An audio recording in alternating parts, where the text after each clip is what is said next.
I'm showing you how to use PRAX client for the latest version of Minecraft Bedrock Edition. To download it, you want to head over to their official GitHub page right over here. Then you want to see the one which says latest right here, as you can see. And then for that, you can just simply click on this DLL part, which will be right there, and the download will start automatically. Now, as you can see, my Chrome is actually blocking the download because it sees a virus in it. I can confirm, however, that PRAX client is completely safe to use.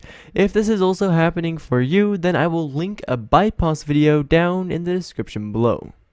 Now, as you can see in my downloads, we have the prax.dll, and this works for versions 1.20.70 all the way to 72 currently. Of course, it may have updated in the future. Anyways, because it is just a standalone DLL file, we actually also need an injector. I recommend Fate Client Injector, which I will link down in the description below if you don't have it yet. Simply click on this select part and then locate the PRAX new DLL file right there. Then we can inject it just like so, and as you can see, it'll show up inside of Minecraft. Now, some of you might actually be experiencing an issue where it says injected, but it doesn't actually happen. Don't worry, that is sadly kind of common with clients like PRAX, and if you are experiencing that issue, then I will link a pretty simple fix down in the description. However, for the rest of you that all have successfully injected PRAX, as you can see, there we are. I will quickly show you how to actually use it. If you want the in-depth tutorial on how to use PRAX, then I will link that once again down in the description. Anyways, here we are inside of a Minecraft world. So to open up the Click GUI, which is this area right here, you want to click on the Insert key, and you can click on it once again to close it. If you in fact don't have an insert key on your keyboard, or you want to rebind it, open up the chat, then type in a .bind, just like so, click GUI, and then whatever key you want, for example F. Then now, as you can see, we have successfully bound Click GUI to F. Great, so now every time that I click on F, I'm going to open up this Click GUI area right here. Now, all of these things that you see are all the utilities that PRAX has. To enable them, you can click on them and they'll be highlighted in white there, and to disable them, you can click on them once again.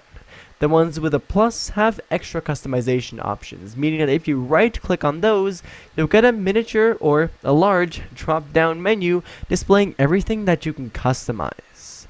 Now, as you can see, stuff like the IRC are automatically enabled. The IRC is the in-game relay chat, and as you can see in chat over here, it allows me to communicate with other players using PRAX.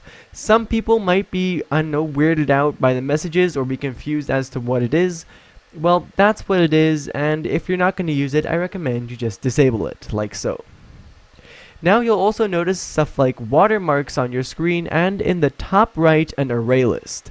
The array list in the top right shows you everything that is currently enabled. In this visual area over here, you can turn off stuff like the watermark, array list, and HUD, which are all automatically enabled. Now, as you can see, my screen is completely clear of all the distractions, but I can still open this up. If that's something you want, then I recommend you do it. Now, back in this menu over here, we have a few more options up top. This is the theme, where we can find different themes to enable, disable, customize the RGB, as well as stuff like the fonts.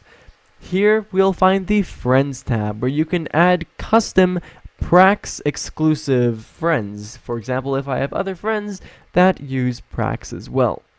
Then here in the keybinds, I'll find a list of all the keybinds that I currently have, because you can set a keybind up for pretty much any utility you want. And finally here we have a config area, where as you can see there's currently nothing, but here we'll show configs that you put in the config folder, and you'll be able to load them and disable them and change them through here as well. Anyways, basically for right now, that was kind of everything. If you do have any more questions, or if you do want to watch that in-depth tutorial, then make sure you check out the tutorials linked down in the description, and feel free to head over to the comment section as well. Anyways, right now, thank you ever so much for watching, and I do hope to see you again in the next one.